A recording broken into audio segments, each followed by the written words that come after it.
Howdy, all. Just want to start by saying, Russ, it's like I don't think I've slept till 11 o'clock in the morning for probably 15 years. 1 year. While Russ is taking a phone call. Yeah. Okay. I grabbed your attention right off the bat. He did. He did. Sorry, it was an important call. No problem. I don't think I've slept till 11 o'clock in the morning for probably 20 years. But last night I was up in Toronto for a Puck Talks speaker series, and I have to say it was real fun. I was on a panel with Steve Dangle and Scott Wheeler from the Toronto Star, and guys like Chris Johnston and Mike Zeisberger and Kevin McGran and Christian Schulten were there. It was great atmosphere. Did you talk about the positives and negatives of Buffalo? No, I didn't bring that up. I did say before the show that I was really tired because I'd been working for the last month making Buffalo less grimy. Okay. But no, actually the funniest line, and we'll get into the hockey news in a second, folks. The biggest line of the night was when I imparted my knowledge regarding William Nylander and his interview style. And his interview style, for those who don't know, is he's very bland.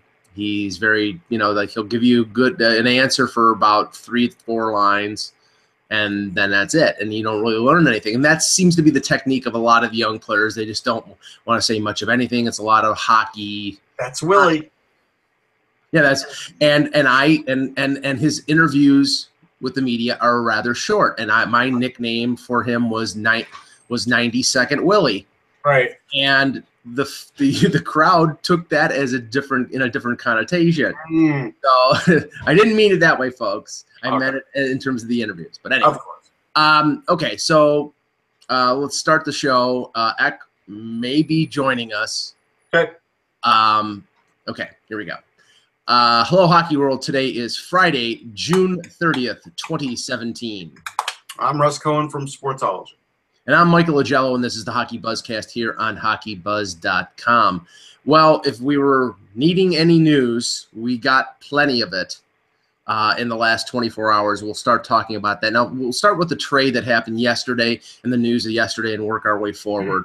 The Carolina Hurricanes and Calgary Flames made essentially what was sort of a salary dump deal. I think the primary motivation here was Carolina had 3 goaltenders: Eddie Lack, Cam Ward, Scott Darling. Darling is probably the starter or the 1A to Ward's 1B. And as we know from Bill Peters' discussion points during the year last year, I don't think he's the biggest fan of Eddie Lack. So Eddie Lack goes with Ryan Murphy to the Calgary Flames, along with a 7th-round pick for Keegan Kanzig, who I don't know much about. I've seen the name. I just don't know a lot about him. And a 2019 6th-round pick. This morning, Ryan Murphy was placed on unconditional waivers to buy his last year of his contract out. And they Carolina retained 50% of Lack's salary. So to me, Russ, this is Calgary needed a backup. Chad Johnson's probably was not going back there. Brian Elliott's not going back there. Now they have Eddie Lack backing up Mike Smith. What do you think? So did they get Ryan Murphy in Calgary, or he's just out there now? They got Ryan Murphy, and then they bought him out the next day. So and then they bought him out the next day. And yeah, Ryan Murphy's. This is the funny thing. Ryan Murphy, you would think that he would thrive in this NHL where speed, and hockey IQ and offensive strength factor. He's got the speed, but he doesn't have the strength. So I thought maybe Murphy was like sort of an inducement, like, hey, you get an extra defenseman, and then they bought him out. So, look, Carolina couldn't get rid of Eddie Lack quick enough. That's really the answer. Yeah, and Calgary needed a backup. And, I mean, for a team that is desperate for defense, that is looking, to maybe roll the dice on somebody, you give a 1-year, $750,000 a year contract to Ryan Murphy. Well, maybe they still will. What was his other contract at? I'm not sure. He wasn't on entry level, but he wasn't making a ton of money. So maybe that's the ploy here. They bring him in at 1 year, $500K or something. Yeah, I mean, his cap hit was $787,500. So maybe they whittle it down to 500, maybe. Yeah, I think it's that could be the move. I think it's possible. Yep. Okay, the other news from yesterday was the buyout of Scott Hartnell, and we have a list of buyouts today that are a little bit surprising. Some of them are not. Some of them I think are. I mean, Hartnell's not. Well, I mean, yes and no. I mean, it's not. I mean, with Tortorella, I think it is. I mean, no, it's just you saw the writing on the wall. But I do want to caution Flyers fans. Just because you like Scott Hartnell and he was good in the room and he was a great interview and he always interviewed first, he's still slow. Yes, he'll score a certain amount of goals. No, he's not going to make you a playoff team. No, you shouldn't want him on your roster. And that's the thing. I mean, you know, the previous administration that liked Scott Hartnell in Philadelphia, they're not there anymore. So I don't see Hartnell going to Philadelphia as a realistic. Honestly, you know where I think he could go? I think he can go where he's been before. I think he could go back to Nashville and probably for a pretty cheap price. Yeah, he scored 13 Or maybe goals. go to Florida because they're short a bunch of wingers. Well, Florida seems to be the destination for everybody right now. I mean, they've got like 2 wingers on the roster. Well, I mean, it's June 30th. By July 4th, I'm sure Dale Talon will have replenished their. But okay, but here, just looking at this, you know, Hartnell 20 goals 4 years ago, 28, 23, and last year 13. His contract, I believe he had 2 years left at around 4. Let's see here. This is good. This is good television, people. Yep. $4.75 million for 2 more years. For so 13 goals. That's rough. Right. Okay. So I mean, there's more, and Columbus is expected.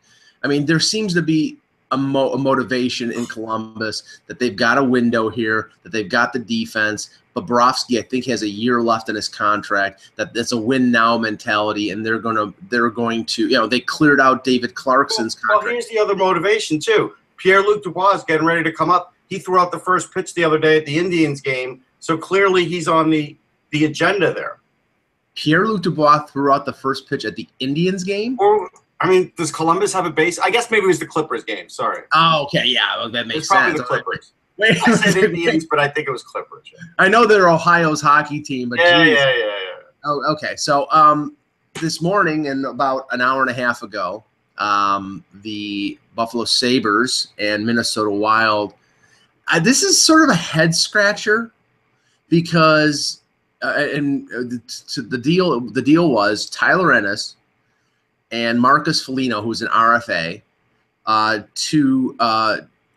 to Minnesota for former Sabre captain Jason Pominville and Marco Scandella.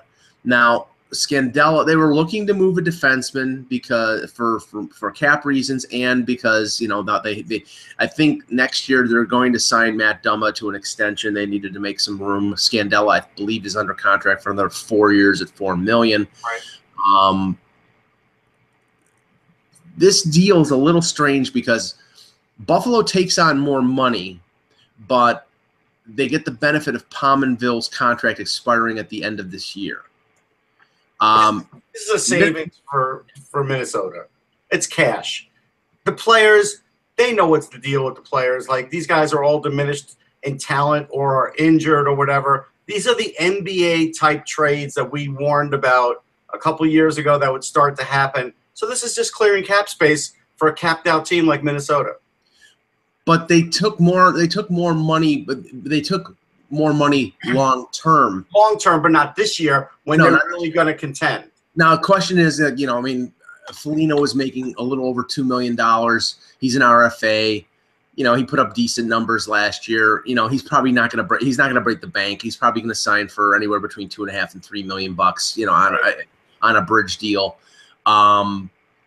Ennis is under contract for, I believe, 3 more years at a little under 5. So they save money in the sense that it's less of a cap hit than Pominville. Yeah, actually, excuse me. Pominville is 5.6 for 2 more years. Yeah. So that makes it even more puzzling. We know Pominville was a fan favorite in Buffalo, but his numbers have declined, and Ennis, his problem in Buffalo has been injury problems. He's been chronically. Are they bringing Pominville there to take the Giunta spot and just make him captain? Maybe. It's possible. I mean, Giunta isn't signed. He's indicated he wants to come back, but they haven't signed him yet. And maybe that's the deal at play here, for them. I mean, I don't think they want to make Jack Eichel captain at 20 years old. I mean, I think they're trying to avoid that. Now, that's why I think Pominville could be that guy. Now, if you look at the Sabres defense now, I mean, I think the acquisition of Scandella takes them out of the Shattenkirk sweepstakes. Yes. Now you have Ristolainen, you have Jake McCabe, you have Scandella, you have Nathan Beaulieu, you have Brendan Gooley, and you also have Josh Georges and Zach Bogosian. And Victor Antipin. So, Brendan Gooley might not make those. He might not make it this year, which is fine. Right. They don't want to rush him. And Antipin right now, I mean, I think Antipin will be in their top 6, but that means that either they're going to move Josh Georges or find some sucker to take Zach Bogosian's contract. It's a good problem to have if Antipin looks good, right? Yeah. And, I mean, from every indication, he's an NHL defenseman. The Sabres are looking better. They're still not a playoff team. No.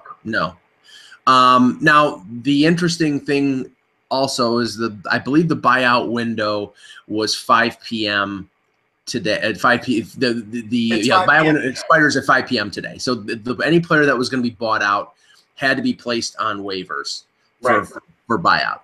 Now, a couple names that are not shocking, a couple names that are really, I think, a bit stunning. Here, let me just pull this up. Sorry, folks. We're doing it on the fly here. The Boston Bruins are buying out Jimmy Hayes. Now, Jimmy Hayes has been a disappointment in Boston since he was acquired. Really. And they haven't liked him in 2 seasons. No, and I think it was Joe Haggerty that pointed out, and you'll love this, Bruins fans, the waiver and buyout of Jimmy Hayes is the last piece remaining of the Tyler Seguin trade. Again, move on. I know, no, but you have to. I mean, okay, you don't have to mention it. That is so far gone now that to write about it is just like you're just trying to tweak your fan base. Yeah, maybe I think it's reflective of the decisions that the management. Now, it wasn't Don Sweeney that made that decision. It was Peter Chiarelli that made the trade. But right.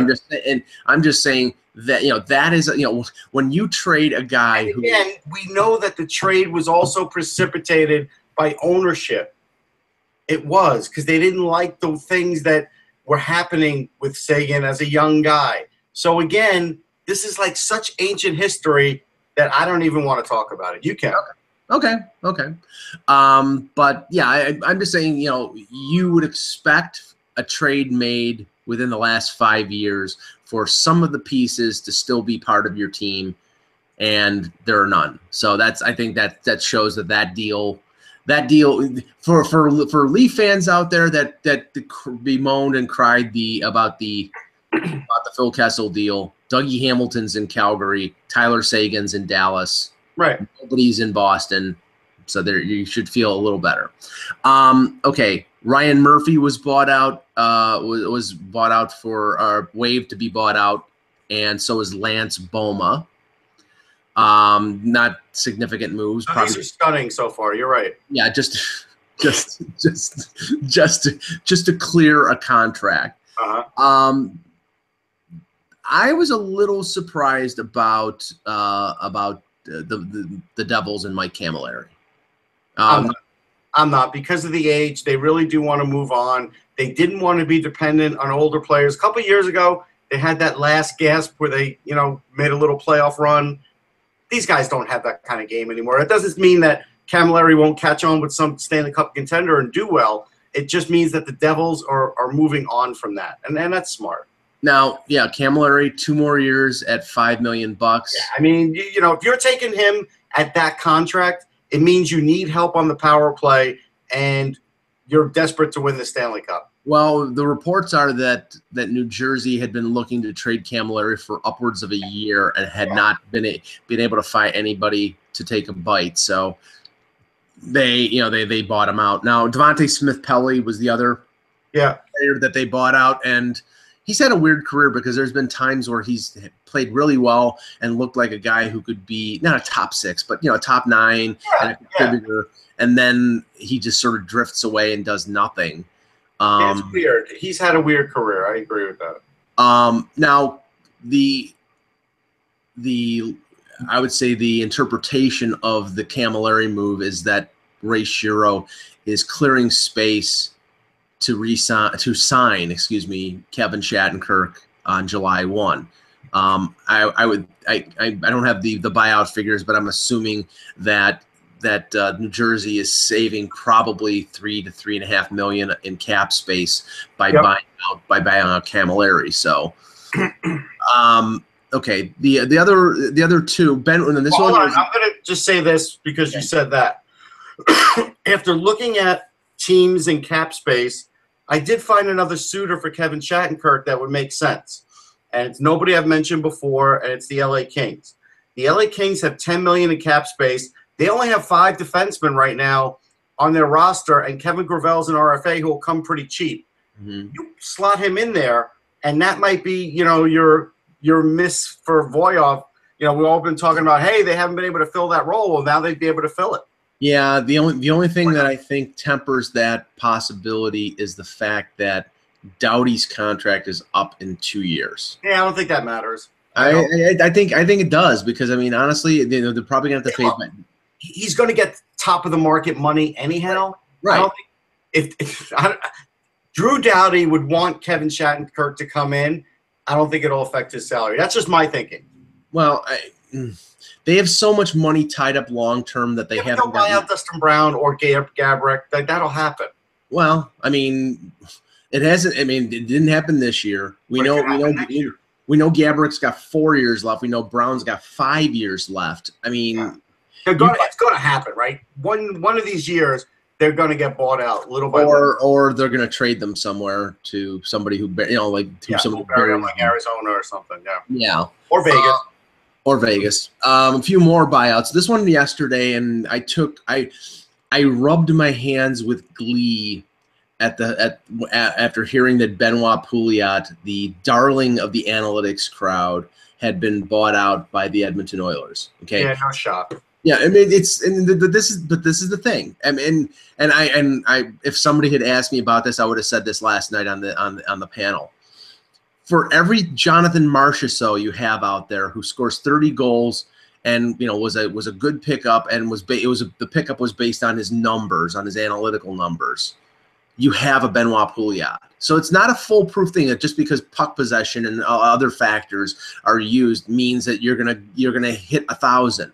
Benoit Pouliot was, he's a big player, former top 5 overall pick who underachieved.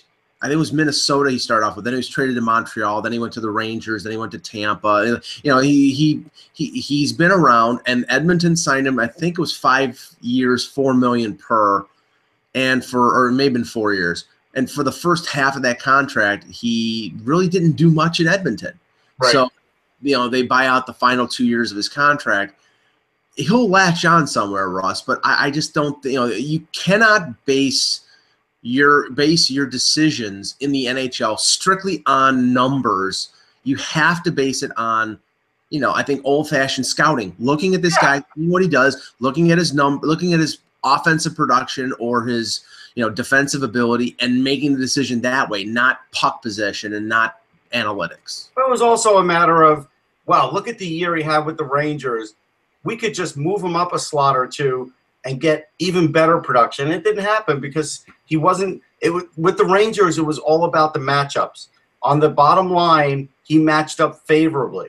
The more he moved up, whether it was third pairing, third line, second line, it was less favorable for him. That's the way he was scoring goals. It had nothing to do with analytics for him.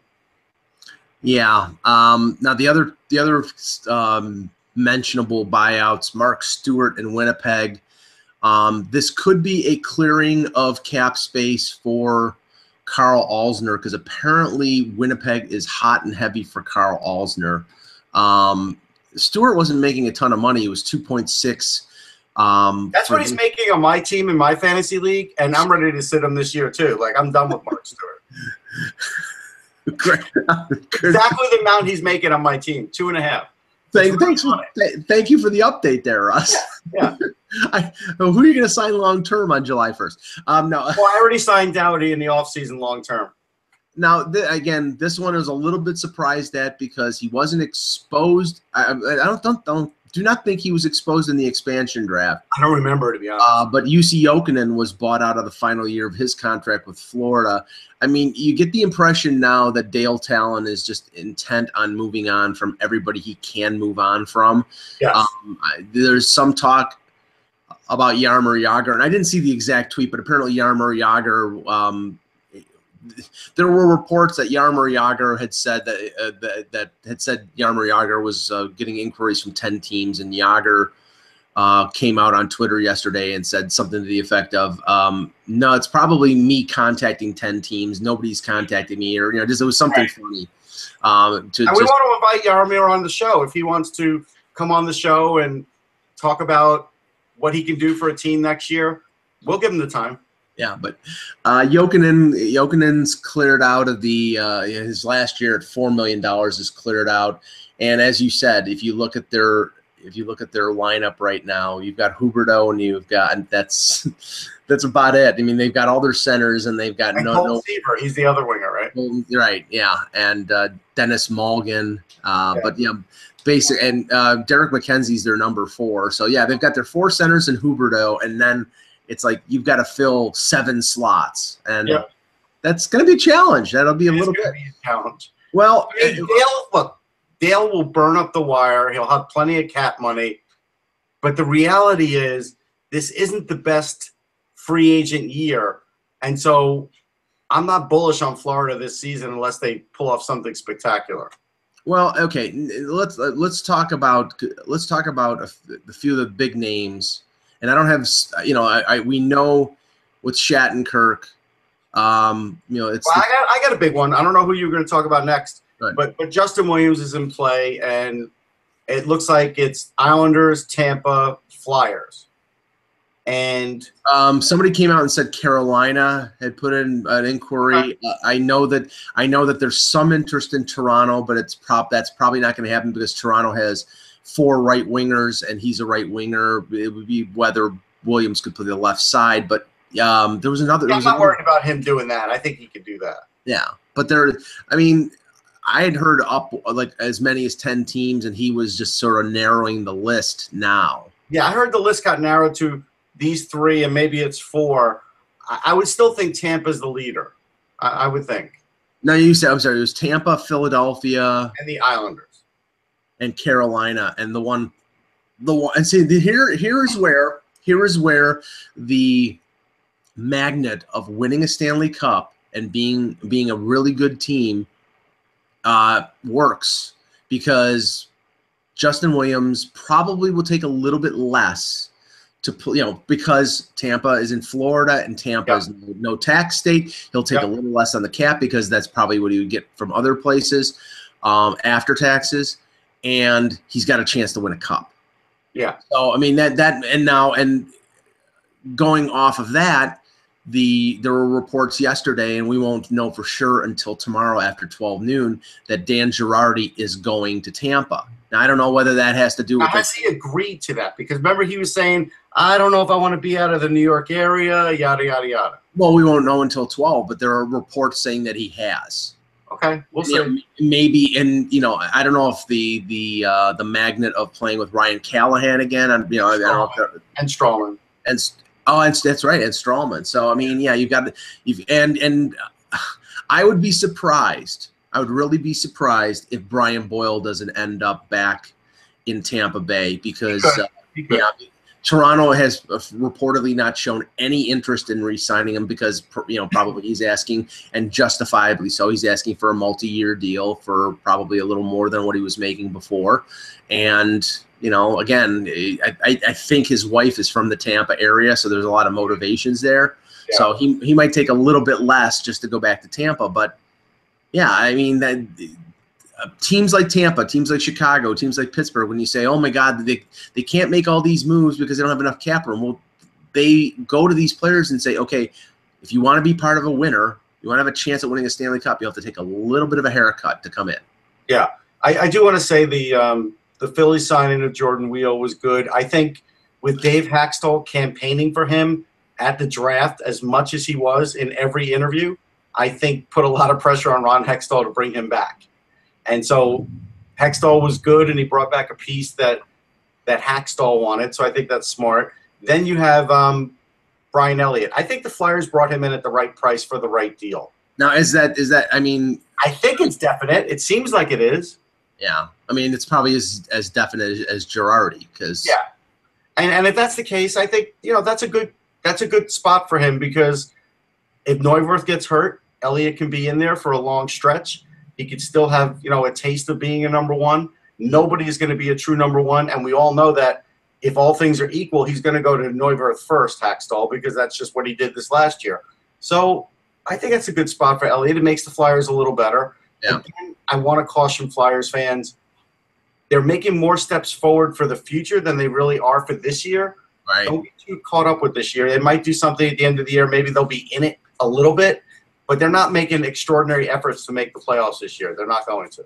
No, and I mean, I think it's funny because it was reported that Weal went around to, I think it was 3 or 4 teams, and in Montreal, Toronto, Vancouver. He's from the Vancouver area before re-signing with the Flyers. And the amount, I mean, he scored 8 goals in 23 games. So we're not talking about somebody who lit up the scoreboard. But it was a really good second half for him. It was. Right. He's a good young forward with a lot of speed. Come on, Mike, you missed that pun. Just went right over. I'm just trying to fill here. Jeez. No, but he's a really good young player with a lot of speed, and that's why I think there was some significant interest in him.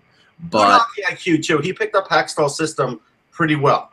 He did. Yeah, but I mean, I know that Toronto talked to him, and it didn't seem to be a good fit because Toronto is so loaded with wingers. And from what Anthony Mangione told us, he didn't think Weal was a center, and I think that's where Toronto would be going in terms of. No, and I agree with Anthony on that. Yeah, so now I was talking about Shattenkirk, and like we can interpret the moves being made, but we won't find out obviously until the weekend where he's going to go. I would think he's going to go fairly quickly because there's been that 5-day window of him being able to talk to teams, and like I said, Cammalleri was bought out, so Shattenkirk, the room for Shattenkirk's contract on their budget would be cleared. Boston bought out Hayes. I think there's a desire there. Do you think the Rangers are out of this, or do you think they're just sort of like keeping a low? I think they're hanging out, and they're going to wait and see what the offers are. I think they're going to get Nick Bonino knocked down first. I think that's going to be first on their shopping list because it's more of a need now. If you think about it, Rangers defense is good enough. The Rangers down the middle is not good enough.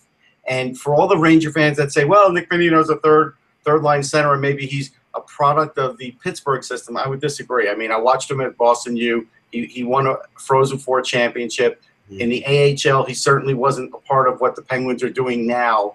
He's a guy that's pretty adaptable. And so he could play even up to a second-line center role. And the reason why is because he could be physical and he wins faceoffs. And those are two things where the Rangers need to improve. So I think if you thought that Brendan Smith got a contract that was probably a little more than his worth, so will Nick Bonino, because that's what happens when you negotiate in New York. Well, okay, here, Bonino, I think would get probably more than 4. Yeah.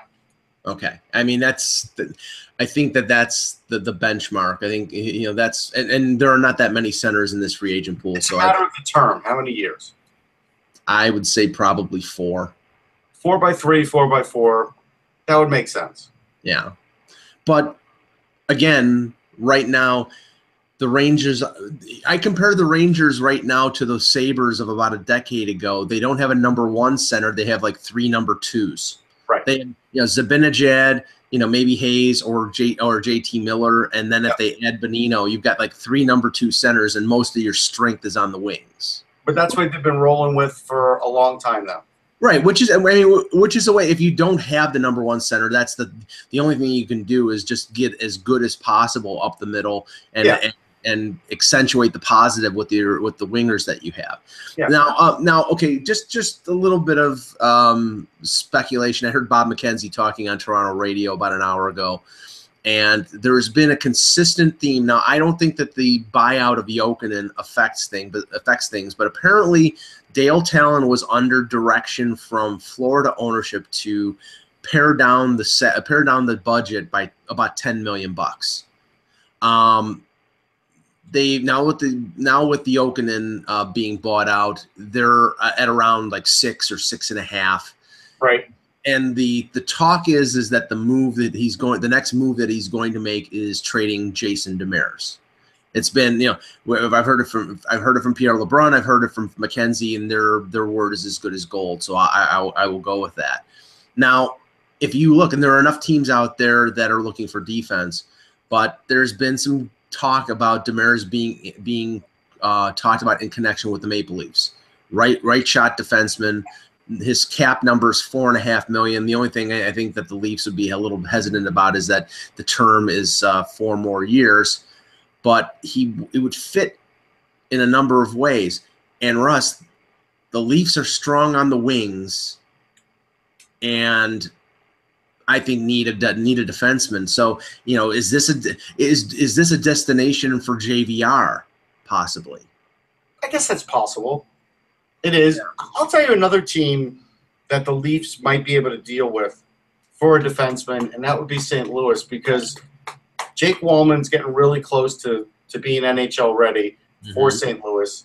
They're going to have other spots. They've got other guys that can't even crack that defense in the lineup. Schmaltz being one of them that he's sort of in and out right now. And so, and Wallman looked tremendous in the East Regionals last year in Manchester when I was there. And so, Are you talking about a guy like Edmondson or something like that? Because it could be someone like that, or it could even be Schmaltz if they offer up the right prospect. But I'm thinking, if St. Louis they do look through the future. Don't get me wrong, and they do have plenty of young guys like Wallman. But there's got to be an odd man out at some point, and so there might be a deal that could be made there. They're clearly not going to trade any of their core three. They're not going to trade Bouwmeester, Pietrangelo, or Parayko, who they got to get signed on a long-term contract.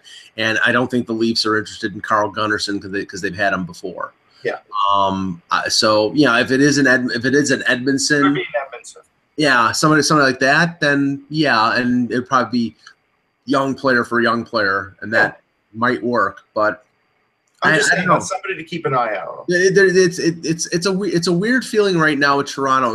Because on the one hand, what that weird feeling is? I think you probably had a chance to eat that Tim Hortons 150-year Canadian poutine donut, and you just don't feel well. I think that's what's. I don't eat any poutine. Poutine is. I'm sorry for my Canadian friends in Canada. Poutine is gross. I can't. You're not going to eat the poutine donut. It's celebrating. I can't eat anything that has. I can't eat anything that has poutine in its title. Nothing. They're not going to let you over the border now. This is like 150 years in the making. I like my French fries without gravy and without cheese curds. First of all, I don't know what the hell a cheese curd is. If I were the Border Patrol, I would flag you. Great. Just keep me out. I can't do my job then. No. There's a weird feeling right now, and I'm starting to make this Leaf talk, but we haven't talked about them at all. Oh, we went a half hour without it, so there you go.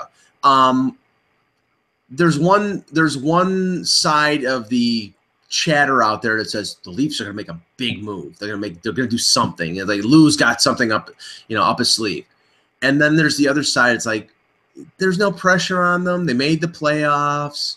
Everything is fine. If they add a defenseman, fine, but don't rush anything. It's like, okay, I don't think there is a level of patience in Toronto that's like, okay, we had a great time last year. Matthews scored 40 goals. Marner and Nylander scored 60 points.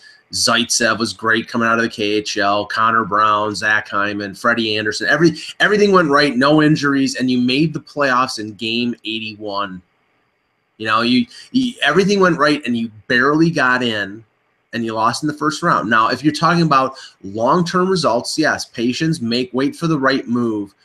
But I think that there's also a school of thought that, you got that window with these young guys on their entry-level contracts. And if you can make a move for that short term for 2 years, either trade or signing a veteran for a free agent deal, then. Well, here's the difference. I'm going to tell you the difference between how Toronto's operating and how Edmonton's operating. Toronto does seem to be operating under the shrewdness that, we've got these guys on the entry-level deals. I guarantee you they've already spoken to Brisson and Matthews, and they know that they're going to get their money. But they probably said, just wait another year so we can just sort of see what we can do with these guys at these salaries. Because once we pay everybody their max amount, that's going to severely change the dynamic of the team. Whereas the difference is where Edmonton's doing it backwards, and now they're going to give all this money to McDavid and to Draisaitl, and then they're going to have to end up chopping their roster, where the Leafs are doing it the other way. And I kind of like the way the Leafs are doing it. It's a long shot. But again, in today's NHL, you just never know. Well, I'll say this. I mean, we know that, Lou is good at finding – I'd say he's finding bargain basement opportunities. He gets players on – Good at finding value. Good at finding value. And we know that the Leafs need to add some strength up the middle. Mm-hmm. But when there's a veteran out there – and, okay, I watched Mike Cammalleri for about 3 games last year. Yeah. So I didn't see his level of performance. I know he's had injury problems over the years, but I still think he can contribute something. Back when he was a free agent, there was a lot of talk about him going to Toronto. He's from the Toronto area. And I believe he was signed by Lou when Lou was in New Jersey. So if, after getting bought out, he's just looking for a landing spot and he's looking to, maybe end his career someplace he has a chance to win, that might be a guy you can get for a year or two at, say, $1 million, $1.5 million. Yeah. Possibility. Yeah, I agree with that. Yeah. So, I mean, the Shattenkirk thing is going to play out. Carl Alzner, there's a lot of talk about him and the Montreal Canadiens. And Russ, this would make a lot of sense. He's closing on 30, so of course the Canadiens are interested. I mean, look, Alzner can skate. I'm not worried about him that much. No, I know, and I think he'd be a fine addition. But I also think that if the Canadiens sign Carl Alzner, then you can basically write the goodbye speech for Andrei Markov. And to be honest, it is an upgrade in the sense that the skating improves and the physical play improves because Markov has never been physical. Sure, yeah. Markov will always get you points that Alzner can't get, but these days you're better off having a better defender. That's what Montreal needs. Now, what will be interesting, we don't know the scenario with Galchenyuk yet. If they're going to keep him or if they're going to trade him.